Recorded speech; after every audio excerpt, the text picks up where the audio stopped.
You know what our podcast motto is? Let's do it. You got to spend money to lose money. Yeah, I've been there. Yeah. I've been there in a lot in life. That's my con motto.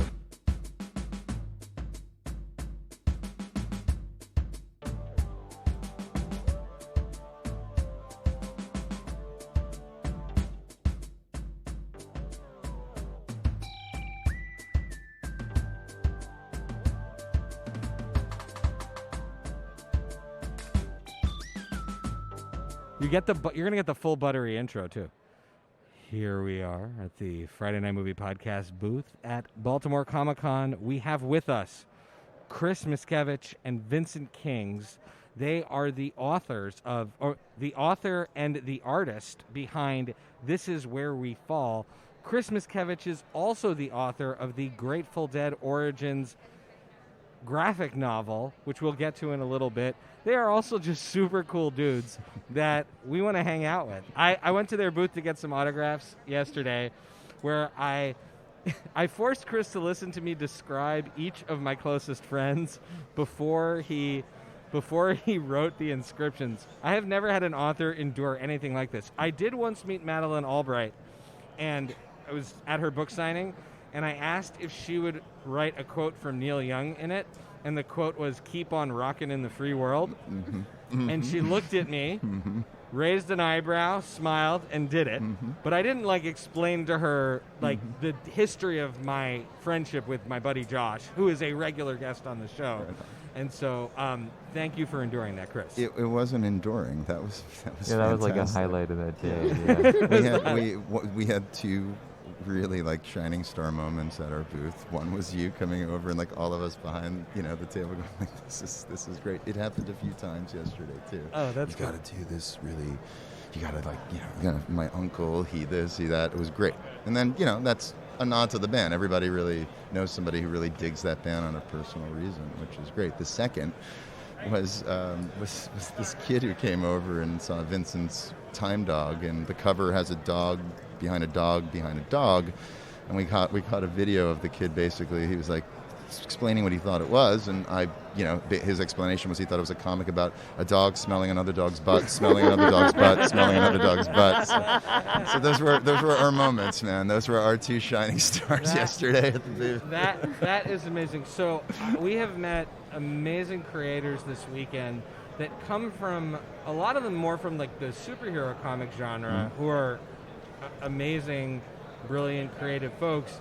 You guys strike me more as dudes that I would say are more the guys I would have hung out with at a record store or at the video store. Is that as opposed to the comic shop? Is that accurate, or am I being judgmental? I'd be at the comic shop too. You'd be at the comic shop, so you were a comic book kid? Yeah, I'd be at all that. I like the superheroes. I was all of those places. I was at the comic shop. I was buying tickets to shows. Sure. Were you also in a band or anything like that? Yeah, that's my fault. Yeah, I wasted that decade doing that. Yeah, oh, okay. I spent that time lugging that gear, and nice. walking into those places. Yeah. What was your jam? What was your music? Ooh, I was in a band called Swinger 8 for 8 years in New York. It was it was a real loop. It was all swingers. It's a different podcast, but it was a psychedelic 3-piece that became a 5-piece that became a 4-piece that became a 5-piece. Was this just as you made friends and then had falling outs with those friends? This was the band. The band would expand and contract. Exactly. A lot of people, a couple of really good guitarists came through. Patrick Murdoch, Christopher Fort. There were a lot of Chris's in the band actually. Cool. When my bass player was Chris, I was a Chris. So wait, what was your job in the band? I played guitar and co-sang with Chris Medrano, and also co-sang with Ozzy Martinez, who was our drummer. That's awesome. Punk Rock Oz. We were a very weird-looking band. I mean, we were doing 15-minute, 12-minute opuses of just weird delayed shit and everyone's listening to the Strokes that year. So Hell yeah. it's a little behind all or right. ahead. Did So- you know I was in bands, Chris? I did not know you were in bands, Yeah, Vincent. my first band was in 5th grade with my siblings. Oh, called- so you're like wow, us. you're like us. Well, we You had a get podcast. it. We You never had a get it. band. We were called Loch Ness, and we spent way more time printing T-shirts than we did actually writing So music. just like us. It was more like an art project, but it worked out. Oh, that's so wonderful. That's awesome. All right, and Vincent, Yeah. so you were hanging out in the comic shops. What was your jam in the comic shops? What were- I was like raised by Hellboy. Like Hellboy's my dad. Okay, Hellboy's your dad.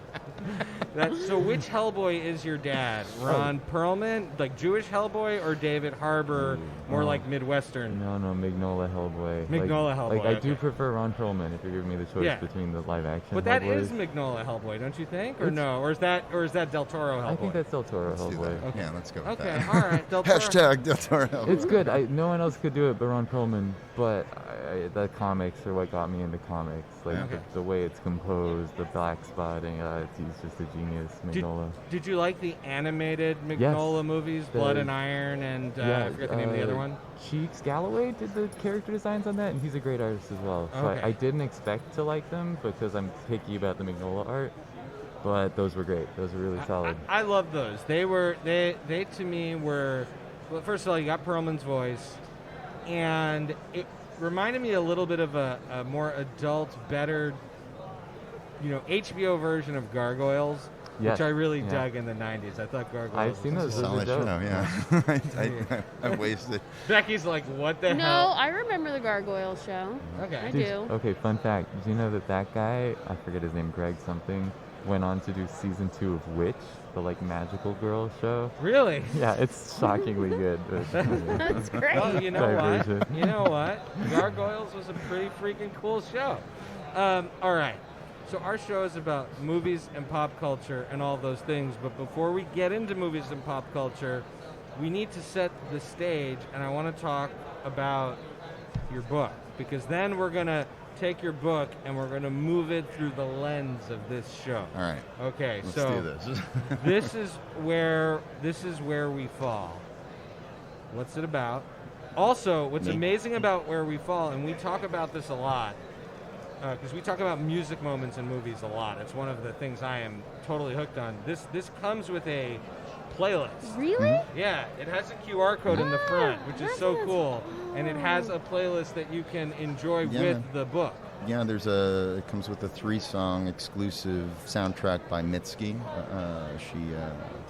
Well, let's do the. Tell us about the Let's book. do the book, right? Tell the book, and then we're gonna. Yeah. I just wanted to mention that to people so that if you're buying the book, Right on. you also get the music. But tell us about the book. This is Where We Fall is about an astronaut who has to do an orbital skydive back to Earth and ends up crash landing on a world full of people who died by falling. So yeah, a little meta. The afterlife isn't divvied up by the manner of the life you live at all. It's just how you die. Wow. So Ooh. yeah, it's interesting. It's a little meta. So there's no moral distinction in this afterlife. Religion, good, bad, following your faith center's guidance, being kind, being unkind, none of it matters. Just how you die, the afterlife puts you in that version of the afterlife. Very that- bureaucratic afterlife. It's very bureaucratic. I was going to say, how is afterlife? Is this afterlife organized as society, or is it more of a dream state like Sandman? It's dreamy. Nobody quite is, you wake up, what are you doing there? It's kind more of a like thing. the Wild West. Sure. At least that's okay. how I drew it. It yeah. is, Okay. it's a sci-fi western. So Oh, there's okay. large Cool. expanses where you come across other cities that have fallen down. We didn't really get into it, but we were playing with the idea of how does a city fall? That kind of a thing.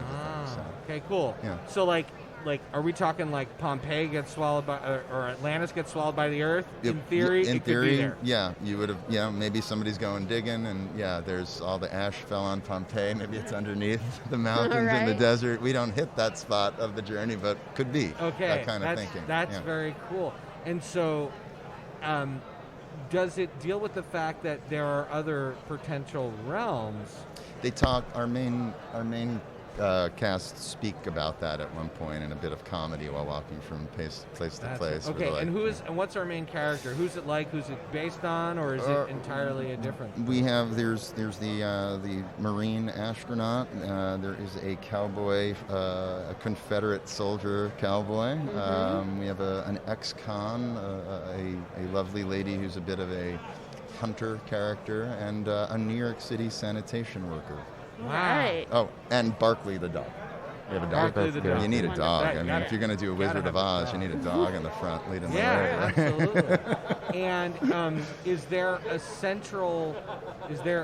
any kind of central anxiety that the main character? We're very anxious people, so I'm always very interested in the anxiety that characters are experiencing. The spaceman who we meet, who's on the cover and our main touchstone point, he is trying to get a payload of codes that he took out of the International Space Station to his partner Sally, so that they could do the completion of their mission. So his AI computer, that's part of his costume, is not sure that it was sent. So his mission, So he's got like unsent email stress. Basically, he's just seeing the Apple thing spooling the little wheel of death over and over again on his neck, on his wrist. His only friend is a robot, and he's just discovered that he's dead and nothing matters.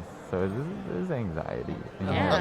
Eventually, but at first he's trying to get to a spot where he could send like a signal.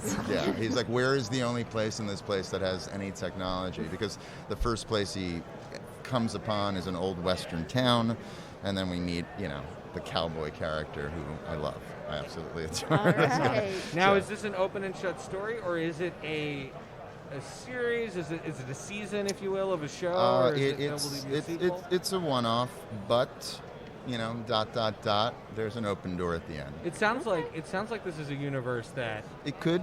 It was.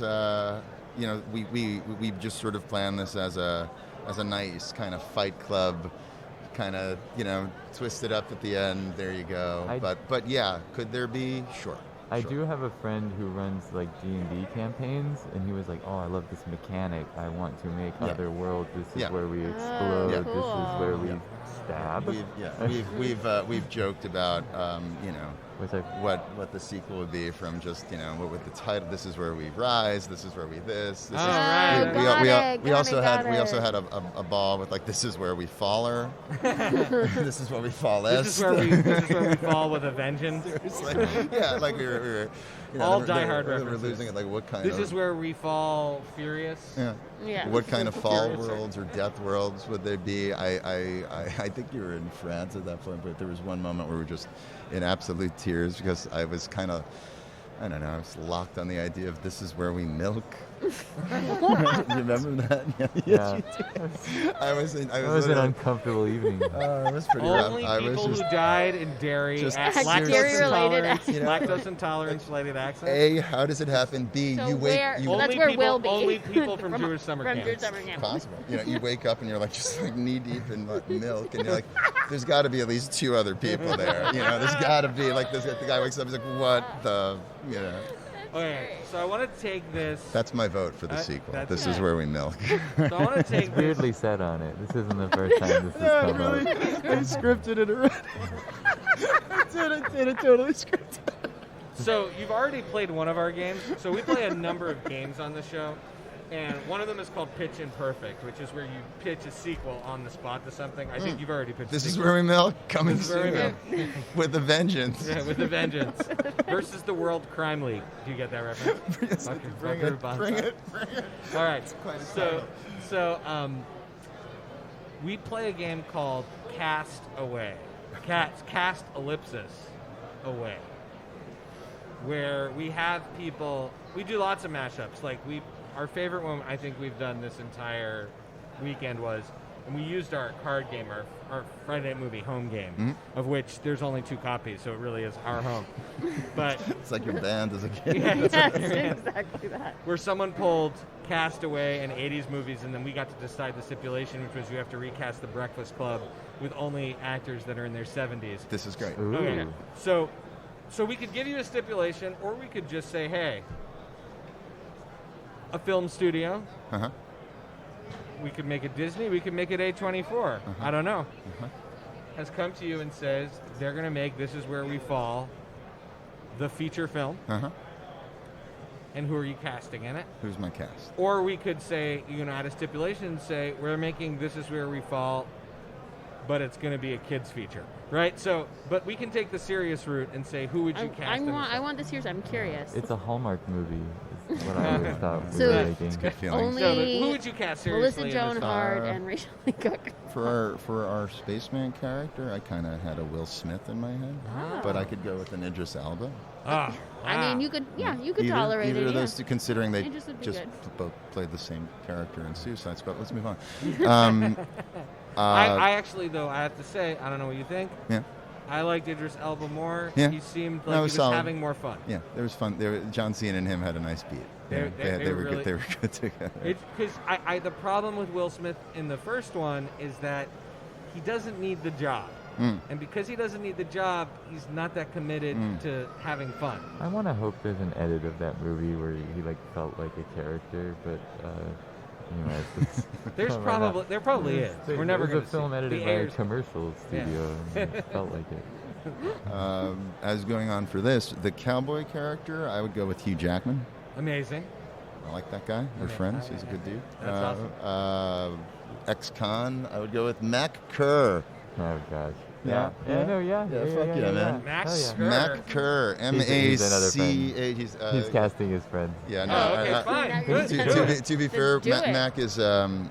Mac Kerr's a wonderful actor in New York. He's also stunt coordinator, Love and stunt. and Love he stunt people. he worked on I He's believe good the people. first John Wick, the second maybe, but he was he's Keanu's technical actor, so cool. he looks a ton of Keanu. He's been doing lots of animation voiceovers lately, and Nice. just got this great voice. Hey Mac, if you're listening right now, look what I did. I did you. It's that kind of. How do I spell his last You got a name? great voice Kerr, too. I appreciate you.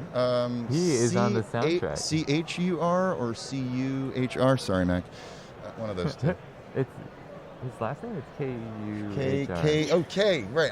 K- Look what you see what I did there. I'm doing great. Yeah. K-H-U-R. K-U-H-R. Sorry, Mac. Mac Kerr. There you go. We found you. K-U-H-R. K-U. We got Mac, him. sorry, And it's M-A-C-K-K-U-H-R. Mac Kerr. I would do Mac He's Kerr. doing the ex-con. Yeah, man. I think he gets that. And if he's not available, if Mac's busy, then maybe we'll ask Keanu. Okay. How about Alright. that flip? Now let's move on. Simon Pegg for the sanitation. Oh, that's solid. I love that. Yeah. Well, I kind of would like to see Ellen Barkin play the hunter. I don't know who that is. Ellen Barkin. Ellen That's Barkin, a yeah. great. I love Ellen Barkin. I love Ellen I Barkin. want Ellen She's Barkin. amazing. Also, Yeah. I want her as like, a badass chick with a shotgun. Let's Oh, do that's this. so great. Yeah. Ellen Barkin. We need more of her. Also, with my Buckaroo Banzai reference earlier, she Uh-huh. will always Uh-huh. be. And then Your dog for Barkley? Fred? Barkley will be the greatest trained stage As dog. long as it's not a CGI dog, I'm good with it. We're No very CGI. against CGI dog. No, It's no not going to be like a CGI dog. cybernetic dog, right? It's just like a dog. No cybernetic Okay. dog. Because But no that- one will prosthetics make it into this life, or do you get your original That's a good appendages question. back? I would think it's how you die. Okay. So if you're a one-legged dude, People did show up with their clothes on, right? that's true. So it's whatever is on Okay. that person. Yeah, whatever you got that, on would- you. that would be the You got some change And I'm on looking you, at a you get picture that. of Mac Kerr right now, and holy moly. right. I was That's it. basically... What a That is- handsome man! That's Dear God! Wow! Everyone flocking to his. That is a Keanu. I mean, they could have just put him in Bill and Ted 3 Um, and I don't think probably anyone saved a would've lot of known. money. I know for a fact I think the ending scene of Wick 1 where he's just running away is Matt, because I think I'm telling the story right. I was kind of high when let's move on. Point being, it was a party, but it's something about him running through that at that time. I think Keanu's legs were so screwed from that movie that Mac's the total running through Central Park dude and everything, which is pretty hot. I think that's pretty So hot. you mentioned your friendship with Hugh Jackman. Yeah. Now, you mentioned to me yesterday, are you allowed to talk about why you all know each other? Yeah, and yeah, what yeah. Your job is? Yeah, Tell sure. us a little bit about that. Other than writing comics and books and things, I've worked in film production since getting out of college in New York. I'm a New Yorker.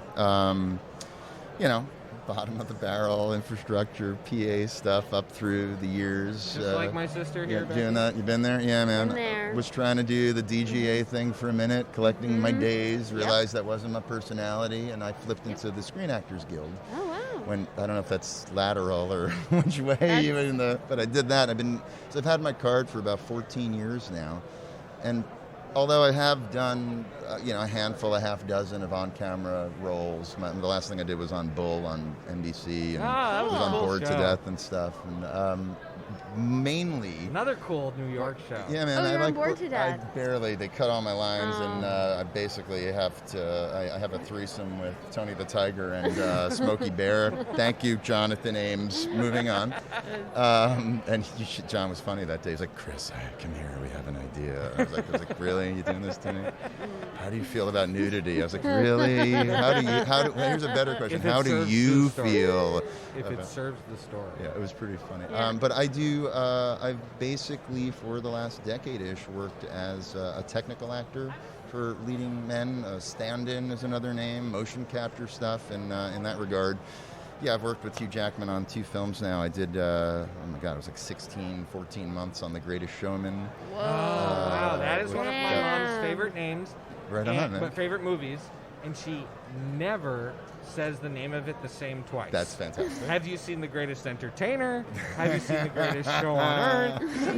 Have you seen Dumbo? Yeah, sure. She just calls it Dumbo sometimes. There was lots and lots of Dumbo CGI above, but it didn't make the cut. She just mixes it up with the Michael Keaton Dumbo That's sometimes. pretty funny. That's pretty funny. No, that was a solid thing. That was But like, she loves it. That was like working on 8 months of a music video and then all the actual scenes, and it was a pretty long Now, my gig. kids are going to ask if you got to meet Zac Efron because Yeah, he means the world. to Quite me. often.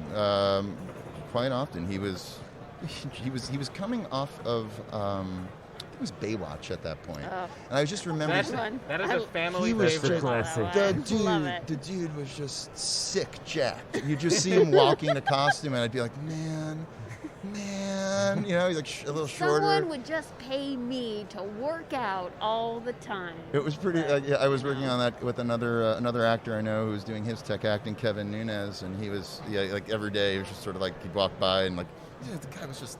How do you do that? You were at The Rock, I guess, for a bunch of months. You do that? It It's rubs like off kind of on a you. yeah. You that's get a what contact. You just get contact. Contact, right? But yeah, I've been doing that. I've been doing that gig prior to COVID for quite a while. You didn't do the Prestige. That's before. I did, and that was before me. I did Bad Education with him as well. You did the Prestige. No, Bad Education Wow. film. That was a pretty Wow, great. that's really that was kind of cool. my favorite thing to do. It was such a Yeah. small cast, and the director was fantastic. Everybody was so.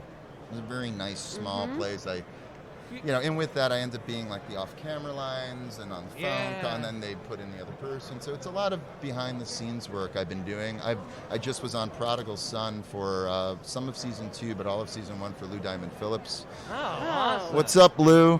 I told you this book was going to get somewhere.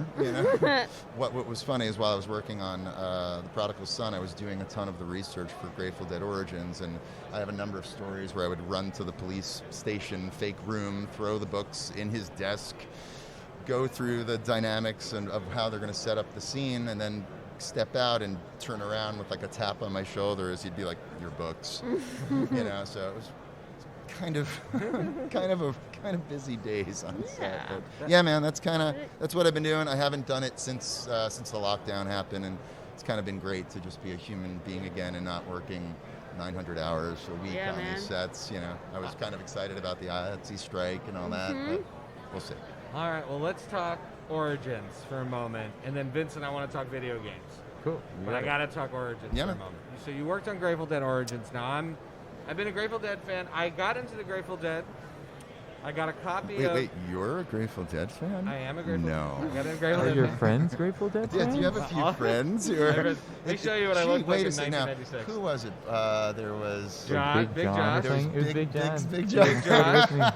Bobby Buttons. Bobby Buttons. Brandon. Shout out to Bobby. Hey, Bobby Bobs. Buttons. Mr. Bobby and, Buttons. Mark. They all got yes. books, Yes, and then I Mark. got one. And you wrote a really nice notes to all of them. We had to write not a racist Italian joke, but we had to write a really weird Italian joke on somebody's. And for the children in Italy listening to this, we will not say. Shout out to Luca So, who taught me my Italian. This is a picture of me in 1996. Oh yeah, you like to Yeah, certain you kind of were. music. That's the sure. peak Grateful Dead Okay, era. Did you Oh, wear yeah. sunglasses indoors a lot? No, that's showing at each night other- in Jerusalem. We're I showing, think. Okay, this I is got this is But on. yes, I did wear sunglasses. This is indoors. all going to be on your Patreon, right? The video of us all The video, showing each yeah. other photos of ourselves with Exactly. longer versions of We hair. actually we say we have a Patreon. Our Patreon is we say we entice people that we say if you want the Patreon, tell us and we'll make it.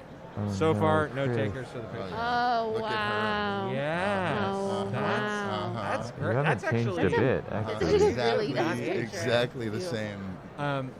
Beautiful. So I got a copy of Really? One from the Vault. It's one of the few shows they did in Right 1975 on, right on. at a import record store in Montreal, because in Montreal you could get Skeletons from the Closet, like the best of, but you couldn't get the really good stuff. Right. And I paid $35 Canadian for that thing. that's money. like, 35 that's like Canadian $1 dollars. million. Yeah, that's A maple tree and a half. yeah, That's exactly. it. When you were, I was 15. Anyways, and I got it, and Bill Graham introduces them one by one as each instrument comes in. Right. You know, Mickey Hart, Right. stage left. Right. Bill Kreutzmann, and then, ladies and gentlemen, the Grateful Dead, right? And that classic introduction, Helps on the Way, Yeah. Slipknot, Yeah. Franklin's Tower, Yeah. kind of changed my perception of them Yeah. and got me into them, right?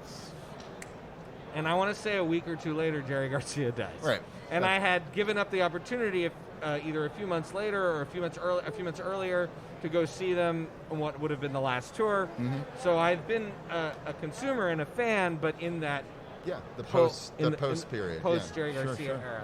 era. But not only have they been a huge inspiration and something that I've absorbed, and I've gone to see all the different post-Dead iterations, except for the Dead and Company, because I really don't want to see John Mayer singing Grateful Dead songs. It's just not for me. And I've seen him do it, and it's just not for me. But it's also bound me to different generations. Mm-hmm. Like, my buddy Mark is, a generation before me, and we were sitting on an airplane to the Middle East together. We worked at the State Department, and he just mentioned he liked the Dead, and I was like, yeah, man, what's your favorite era? And he said Pigpen, and we just talked about Pigpen for 3 hours. Sure. And we've been friends for almost 15 years, yeah. Sure. You got a chance to go back to the beginning Yes. and tell the story in a way no one else has gotten a chance to tell it. Yes. No pressure, man. None.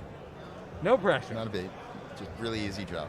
Really Easy gig. job. Anyone could do it. First question is, and I hope that, maybe this has been asked you a million go for times, do you think twice about saying yes to that job? Yeah. I said no for 3.5 weeks. Oh, wow. Wow. Yeah, Okay. I didn't want to take it. I had a number of reasons. Josh Frankel at the book came out through Z2 Comics and is in joint collaboration with Rhino Records and Grateful Dead's management. Rhino so does it was beautiful it's, work. All of their archive stuff yeah. is amazing. David Lemieux, their chief archivist of a million years, was my editor, point person. So any question on anything was an email away, and then either a reply or he'd get in touch with someone, and it was interesting. I knew it would be research heavy until I got into it. I didn't realize how research heavy. I didn't know if I was the right voice for this. I hadn't done a biography piece like this at all. But I had an impartial view on the band. The brief for it was a very, the rule that was coming down was not to make it about Jerry, but to make it about the Dead, And Which I have to say is one of the things that I get frustrated with when someone does some sort of vanilla biography for the public. You end up seeing just a Jerry Garcia rehash. Right. And I'm like, look, man, I love Jerry. He obviously was the pilot of the ship in a lot of the ways. I think the engine, But if you're not going to makes it run. spend time learning about Bobby and Billy and Mickey and all the spill and the soup Yeah. or Pigpen, Yeah. then forget it. Yeah, there's what was interesting was like, okay, it's not going to be that guy. It's going to be a team book, right? So it's no difference in writing the Avengers or the Fantastic Four or any ensemble cast. So you have to show everyone advancing, growing, finding together. But what was the story? The story is a historical story of what occurred. Anyway, the book covers Lesh coming to Magoo's and being offered the position to join, and it ends at Woodstock, which they thought was a horrific show. They hated, they all felt that they played like shit at. It was a lot of research to get in. When I said yes to it, I started delving in. I've read everyone's biography. I've watched hundreds of hours of everything I could find to watch. When Noah Van Sciver and I really started talking about the how of the book, we had this great conversation where he's just like, he thought the script was on point, really. It was a very dense script, and there's a lot of historical beats to make sure it had, and he thought it was a wonderful script. Noah's a fantastic artist. Everyone's a fan. When Josh put us together, I was like, oh my God, how do I do this? How do you write for Noah? We're going to make it feel like the 60s. Even the paper quality is going to feel kind of pulpy. Cool. It's a really pretty book. And again, Rhino does great packaging. That's their jam. They get awards for it. So people are keeping an eye on things. He had said, if we get anything wrong, they're going to kill us. And we cracked up on the phone. And then, he looked at me and he was just like, actually, they're going to come after you. And so that actually crippled me for about a week and a half, where I was like, they are. Everyone is. Holy shit. And so then, going to what you said, there was a Mayer quote. I saw a video of him talking about how he never played in a band that only 60% of the audience wanted to hear the songs. And he kind of had his moment of saying, it was like, what do you call it? Like everyone had their own Grateful Dead, their era they dug, right? And then it becomes a generational thing, and that opened it up for me to look at this. It's like, well, what's my Grateful Dead? What's this? Oh, well, I dig this, and he digs that, and yet since everyone's got such a personal beat with this because of the experience, the party they were at, the show they saw, the drugs they take, the bonding that occurred, all of the things about the American story through the 60s, the 70s, the 80s, that cultural growth, that the parking lot party, all of it, there were so many people who were like, well, this is mine. And that's interesting. I found that interesting. I found the historical aspects of it really interesting. The fact that a band could persevere all of 20th century American history, that's bizarre. Talk to any politician who's elected, they probably know who the Grateful Dead is. They probably went to a show. That's a thing, that's their kids do. Somebody's heard that. It's like a legacy band at that point or something. It's more than just the music, right? It's the Beatles or something like that. And even the Beatles, nothing touches the Beatles. Yeah. But the Beatles were around for a minute, very short period. So there's the thing. And then, of course, nothing stays the same. Different members, different cast of characters, different music, different times. So I like the evolution of it. And I was completely petrified of the amount of research. And there was it's always been on the table that this would be a 4-book series. So when I started researching this, I went in to research it, so it was a lot. It was a lot to do. I'm glad I did it. I'm really proud of the entire creative team on this, because we were under a lot of pressure. Z2 Comics hadn't had a book of this band's caliber yet. They've got dozens and dozens of major A-list artists that are all tethering. You can do this one right. And so that was a lot. That was riding on our shoulders a lot. This is their first real American band, real kind of world band. So I'm really proud of Aladdin and his colors. I'm really proud of everything that Noah did as far as the art. The writing's okay. I think the writing's okay. Story, we've been talking about with comic artists all week, and story still has to be there and has to drive it. and you're telling a story that is a great American myth, right? This isn't even just hate-ass, right? We're talking about something that is a great American myth. Becky lived in San Francisco, in Berkeley. Yeah. It's infused in a part of our country's history. Oh, yeah, man. It really is. I was shocked at things just about, like, you know, the Merry Pranksters and Ken Kesey, and, like, the fact that, you know, you've got Cassidy. Oh, yeah. How do you have Cassidy? Neil Cassidy. How is on the road fucking Neil Cassidy sleeping in the same room as Weir, like, chilling out? How does that happen? How do you cross Kerouac with, like, it's just, what a weird group of people and a weird moment in time. Like, I really love when, and there were beats of that where you know it, but I didn't, like, know it. Like, it was just, I loved reading about that stuff. There's a theme I want to tease out and dedicate this teasing for my buddy Mark. Mark! Did we And write a dead book for Mark? What? Did we sign one for Mark? Yeah, we did. Yeah. Mark is... I want to tease this out for Mark because people often talk about the dead as hippies. Sure. But the dead are outlaws. Sure. More- Yeah, a bunch of cowboys, yeah. They're more outlaws. They got that gun period where they're all up in Weir's ranch. Well, and but not just guns. When you think about, like, they essentially gave their music away for free, right? Screw you to the record companies. Other than Kiss, I don't know if any other band invented marketing more than the Dead did, right? Before anyone did. I'm not sure if it was Jerry or not. It was just like, well, what do we care? We've played the music. We're done with it. Like, it was that time of a quote. People were like, why are you allowing this? Why do you have, like, a pit of people recording? You know, in the 80s and stuff, you had, like, an area where people were just, like, coming, like...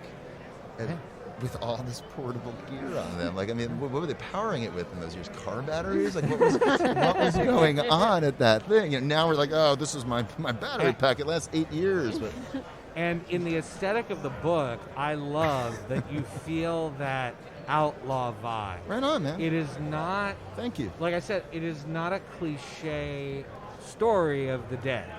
It is a graphic novel of the dead. Right on. It is not a comic book of the dead. I'm glad you feel that way. Thank you. It is something that someone's going to pick up, and they're going to learn about the depth and the texture of the dead in a way that brings something new to the table. As opposed to sometimes I feel like CNN does a special on the 60s and the Grateful Dead, and they're like, there was this thing called acid, and there was this guy named Jerry Garcia, and I'm always like, wah, wah, thanks enough. And so I think it brings so much, and it's so beautiful. And I mean, I speak for all fans, but we're so grateful. We're grateful that this exists. Now, you said it's part of a 4-book series. Can you tell us if book 2 or 3 or 4 are in the works, and if you're part of it, or is that like I'm treading into NDA territory? Nothing is approved and nothing is happening yet. Okay. But the script, I spent the first few months of my COVID summer vacation. The script for the second book is complete. Okay. So well, I hopefully you'll be at Baltimore with the books, and I will have more funny people for you to write inscriptions with one day. Noah Van Sciver, Aladdin, and I, the three of us, have all spoken about this, and we all kind of became... we will write Bobby Buttons and autographs. You know what I mean? So it's one of those things, like, after doing this and being in it, everyone's like, are you a deadhead? Are you a deadhead? Are you a deadhead now? And you have this moment where you're like, yeah, I am. Yeah, it happened. Like, you can't read this much of this much and listen to every variant of every song and not, like, take an appreciation of this piece. So we're hopeful, man. Noah wants to do it. I want to do it. Aladdin wants to do it. Just waiting on the powers that be at Rhino and Z2 to have a phone call. I think right now. Yeah. Hey, Deadheads! How about this? Deadheads unite! # Grateful Dead Origins Book 2. Where is it? It's a big hashtag. All right. You have a little bit. You guys have a little bit more time. You guys have a little bit more time. I realize we are. Sure. Yeah. Okay. I want to ask Vincent about video games. Sure. You guys are fantastic, man. Well, let's just do this. All right. Next year, let's all set up in the same booth. Believe me, we already signed up for next year, so we just put our paperwork in. Solid. I want to talk to Vincent about video games, and then I want to come back and I want to end the grand finale. We are going to voice cast. Oh shit. Not people cast. Okay. Not human cast. We're going to voice cast the animated series. Okay, I could do that. So just start your brains, And now her husband, by the way, super accomplished animation director. Hired. Call Josh and Sridhar at Z2. Like, Their legit, numbers are like- 1-6. Like Okay. Netflix and Pixar. Like Netflix and Pixar, not like in the basement. Solid. Let's do this. Vincent, let's talk video games. You're also involved in the gaming industry, but let's talk video games and storytelling. Sure. Because we have a dear friend, her name's Michelle Reed. She's a cosplayer, she's a writer, she's a script writer. She's been on our show, and one of the things she has really illuminated for me is how much storytelling is part of video games. Now look, when I was a kid, yeah, you had the Zelda, you were Link, and the story was get the Triforce and get the princess. I don't want it to be more complicated on that, but nowadays that is required. When you approach creating a game, what is important about making that story? Sure. Well, so I can speak to my own experience at Telltale, which is where I worked, and that's a very story-based company. I mean, they're doing full-on adventure games that you play as a character. Give some examples for the listeners. Yeah, sure. Their best-known one is the Walking Dead game. No kidding. Okay. Yeah. That was their Game of the Year winner. And then they did Minecraft's story mode, which has a shocking amount of fans. Like, maybe it's not our generation, but when I talk about this to, like, I don't know, I visited my high school recently, and all those kids were, like, they were more jazzed about the Minecraft than anything. So, Cool. Minecraft story mode. They did Batman, the Telltale series, recently. They did a Guardians of the Galaxy tied-in game. They did a lot of stuff. They no longer exist. They went out of business, sadly, a little while ago. I think it's one of those ones where, like, it might come back. Anyway, I don't know about that stuff. That's like NBA business dealing stuff. But I was brought on as a cinematic artist, which means that someone else is writing the story. They're sort of designing where the characters are going to go. They're recording the lines, and then I get a scene with basically these characters who are already pre-modeled, right? So I got like the 3D model of. This is where we're in Becky's world entirely. Oh, Becky cool. Okay. lives this with her husband. Yeah. I understand. I was doing it in the Bay too. Telltale was located in San Rafael, so North Bay from where you were. But yeah, so we get the character models. They're already rigged. So we got like Batman. You can move around. We have animations for him. We have the environment, and we have the voice acting. And then we have this super cool. I don't know how much proprietary stuff I can talk about, but we have this very cool branching script format.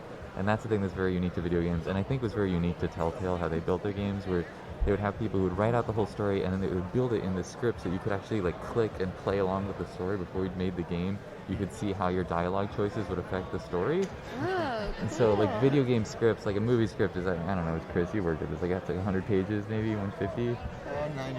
190? Oh, yeah, longer than I thought. Video game scripts are like, you know, like 1,000. Like it's crazy. Whoa. It's like War and Peace every time you play a video game. Wow. Because you just have to write a bunch of alternate, the player needs to have choice, so you really need to write a bunch of alternate things, and it gets really costly because if the player kills his character halfway through the game, or they have the choice to kill the character halfway through the game, you got to build like a version of the game where that character's alive, then you got to build a version of the game where that character is dead, right?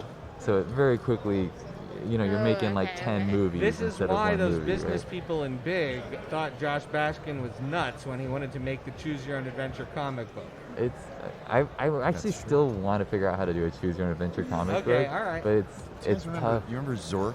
Yeah. Zork? Right? No, what's Zork? It was a Choose Your Own Adventure book series. Oh, where, yeah, like, yeah, you yeah, go to yeah. page 22. Yeah, you hear it. I love those Choose Your Own Oh my Adventure books. I God. remember having You know those. why? Because Love when Choose Your Own I Adventure wanted books to as a kid. short circuit having to do a book report, I'd get a Choose Your Own Adventure and I'd die as soon as possible, and then my book report would be like really short. That's pretty hot. I got eaten by the werewolf. The end. That's pretty good. There's sorry, quick side note. There's one adventure book, I think it's called like The Secrets of Paradiso or some like fantasy planet that is like, the perfect place to live. And the whole point is to get to Paradiso, but you can't do it. Like no choice you make will get you there. You have to cheat and like flip through the book and find the page that says you made it to Paradiso. How did you get here? No one knows. And it's like this total fuck with you. Or can I curse on this podcast? Yeah. We are. Fuck yeah. It's totally this adventure comic book that's just designed to fuck with people, like disappoint children. I love it. Yeah. Anyway, we tried not to do that with our Telltale games. We really tried to pay things off, and the writers I'm still friends with a couple of them. one of his name is Josh. I'm forgetting his last name right now, so that doesn't do you any good. But yeah, they did great work, and it was just my job to finish it. Like I was really like a cinematographer of video games. Oh wow, that's really cool. It's tight, and we got a lot of autonomy because they have just a ton of content to make. So they're just like, oh, this scene, make it action-packed, and just go. And they're like, I'm a kid straight out of college. So autonomy is great, but are you ever? You're out of college, so you just think you're invincible, I guess. But no. Back to you the have question imposter we asked syndrome. Chris. You're like, do I belong here? Am I doing a good job? But I did. So I asked this question of Chris, like when he said no to the Dead book. You're given a property, whether it's somebody's property they've been creating, their IP, this is their dream, this is their moment. Or they're like, here's Guardians of the Galaxy or Batman. Don't screw it up, buddy. How do you cope with that as an artist? That's a good question. But actually, in this case, I really trusted the team. Video games is such a big ship, and I really liked everybody I worked with. They're good people. So you just are like, all right, my boss, he's going to the meetings with the DC executives, and they're talking about this, and he comes to me and he says, yeah, maybe don't do that. And I'm like, okay, cool. And you just trust the process. That said, especially like Batman as a fan, like I really wanted him to look cool, Like I really wanted the shots to be really dramatic. I wanted, I do think there's a debate over whether or not people should be fans of a property if they're working on it or not. And I don't know if you have to be a fan, but there's something to be said for having some love for a character. Or at least respect. You gotta respect. Yeah. That's I agree. I'll go with the respect. Yeah. I think if you disrespect a character and you work on it, it's when you end up in trouble with the fans. Probably. We don't need to We're not mention. gonna open We're it not up. going to We're open not up the gonna- can of worms, but he's really thinking of one thing. Worms? Yeah. We have a can of worms on this show okay. that we're not going to open up. All right, Yeah. won't touch that. All right, let's get to the grand finale here. Sure, we sure. gave you, and Vincent, you should play too if you want to. I I know think he this wrote the guy, book. this guy's a really clear idea of who he wants to. Okay. I would just get Jeff Goldblum for everybody. Just like the entire cast of Buckaroo Banzai. Yeah. Just the voice actor. That's the Grateful Dead, the entire cast of Buckaroo Banzai. We want what's his name? Oh my God, Clancy Brown. He'll be Pigpen. Voice cast of Grateful Dead Origins animated film. Jesus Christ, Uh-huh. really? Oh boy. He changed it on you last minute there. You really. No, we warned you a few minutes ago. I thought we were doing fall. Yeah, that's exactly, That's that's okay. what I They thought you were doing. Oh, you Fall. thought I was doing fall? No, I good. was thought. Oh, really? Jeff Goldblum I for fucked every that- member of the I Grateful messed Dead. that up. I meant the Grateful Dead Origins. No, we're good. Well. Oh shit! I'm sorry. You can have another minute. We can talk more about You're video all games good. for a second. All right. He's quick on his feet. All right. Well, I He's a New Yorker. think. We can do this one too, though. No. Let's go with this. For Jerry, what's Oswald? What's his name? Peyton Oswald. Patton Oswalt. Oswalt. Oh Patton yeah, that Oswalt. playful, Yeah. prankstery great. kind of That. voice. Yeah. I feel like Phil Lesh needs someone who's sort of, kind of Wise. low voice wise. Let's say Willem Dafoe. Oh wow. That's Also, because great. he's very cerebral. Let's try Willem That's a Dafoe. great choice. I Cerebral. don't know if that's gonna work. Might murder you if you step out of line. And I feel like if there's any member of the Dead that would low key get the most mad at you, it's Phil. Yeah. Right? Because he's the one that wrote Yeah. on the executives that letter. Yeah. You know. Let's do Brad Pitt for Weir. Yes. So see, I was gonna go lazy, and say Jeff Bridges, but for the era you're talking about, Brad Pitt is right on, man. Right on. Let's do Tim and Eric for both drummers. Let's get them in there for these guys. Right? Why not?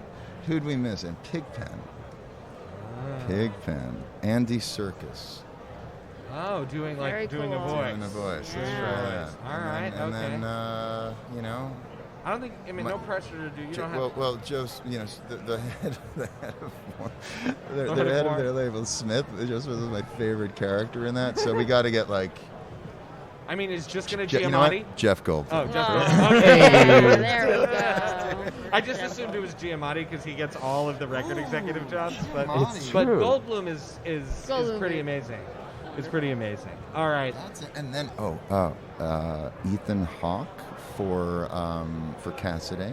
for right? We got a little bit of Ethan Hawke in there, and then Ken Kesey. We got to get somebody. You got to have charisma there. Ken Got Kesey. to have a lot of charisma. You need a big one. Mark Maron for Ken Kesey. That's really interesting. Let's try that out, Mr. Maron. Get me on your podcast. Yeah, that's it. We're the direct line to him. Yeah. Mountain Girl. Who do we get for? Okay, so Mountain Girl. That's interesting. I don't really know her voice because she's not on anything. Yeah. So Ellen Barkin for Mountain Girl. Yeah, Let's okay. bring her back. Yeah, right? We're not stuck with age or anything like that. We got a couple of cameo people that could jump in and out there. It's kind of a cast. Now, right? Mountain Girl doesn't sing, right? No, she doesn't sing. No, but for Janis Joplin, you know who? I'm gonna what do you got? someone What do you got for Joplin. Janis? I want to throw you actor, comedian, writer. Then on our show. Go. Oh, yeah. So we could, we might have Jackie Tone. You know her? Hired. Okay. Done. Awesome. Done. That is She would be great. She can great. sing. And then, if a book 2 ever does happen and we're doing this again, we should get Donna Jean to do Donna Jean. We should just get Donna Jean to be herself when that happens that's in the amazing. future. Something like that. All right.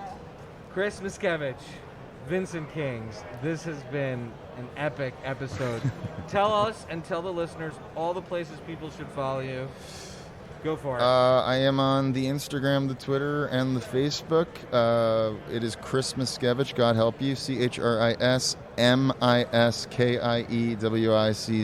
And it then will be in our show notes. Don't worry. You know what? Then just show notes. Yeah, I am on all of that. Go. I too am on the Instagram. It's just my name, Vincent.Kings. I'm on Twitter as VinMakesComics.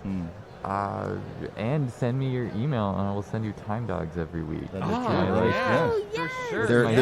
There is another Chris Miskiewicz. He does astronomy videos. We follow each other. I'm the one with the guy who needs a haircut picture. Okay. Not the stars. That's amazing. But he has a really good astronomy page. It's really great. The book is This Is Where We Fall. It is wild. It also has a playlist.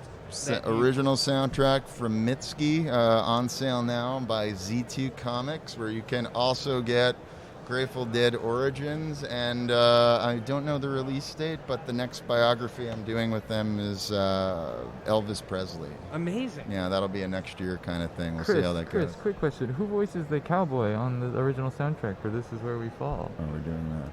We're doing it. And it is true. Yeah, it is true. On the 3, there are 3 songs in that Mitski did, and I am the voice of the cowboy. So if you like his voice, you get more on the soundtrack. And with that, follow Friday Night Movie at Friday Night Movie on Twitter and Instagram. The rest of it's in the show notes. Thank you so much, gentlemen, for being here. Thank you guys, man. This was awesome. Right. Thank you. Hey there, Friday Night Movie fans. You are listening to our Baltimore Comic-Con special. Becky and I are coming at you with interviews from the convention floor and lots of other awesome content. Remember, you can always follow us at Friday Night Movie on Twitter and Instagram. You can follow Becky on Twitter at PaperBKPrincess. You can follow me at Pancake4Table on Twitter and Instagram. And even though Lily isn't with us at the convention, she will be popping up on the live streams. So make sure to tweet at her at Chichi, ChiChiK, the letter K, Gomez on Twitter. Check out the show notes for all of the causes we are supporting and organizations we're supporting. And go to the website, FridayNightMoviePod.com, to sign up for our newsletter. And keep following the feed for all of the exciting Baltimore Comic-Con content we have coming your way. Thanks for listening.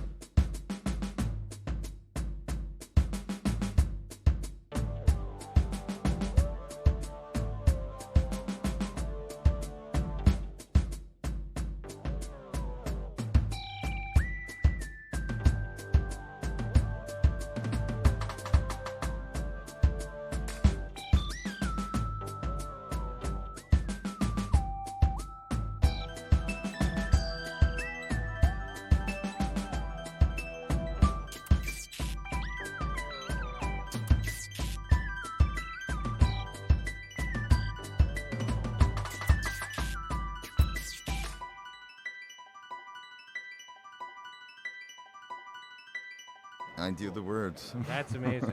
All Or right. as people have asked, do you do the balloons? That's something I would ask. I love that. I love it. I love it. I would- So you write the words in the That's balloons? like my mom's understanding of what I do. Okay. All right. So we're gonna start at the. I'll start Actually, the we're show. starting off with such a good note. We already have a mom joke in. Yeah, because we make fun of our moms constantly on this show. All right. My mom's cool. She just doesn't read comics. Oh, we need you to point to the mic has a very narrow. Yep, gotcha. I gotta really thing, make so you love gotta to get this that. mic, Yes. huh? All right. You Yeah. can adjust it. Adjust you it can so adjust it's it if you pointed want. at No, you I'm like good. a Okay. laser beam, and then I'll adjust the gain as we go. Think of me as Mom? as Dick Dick's picks. Before there was Dave's picks, there was Dick, and he did the soundboard stuff. Solid. This is a bootleg. But you know that Dick's picks means something very different Don't tell him. these days. Don't tell right? him. Don't tell him. This is gonna be the best cold open ever. All right.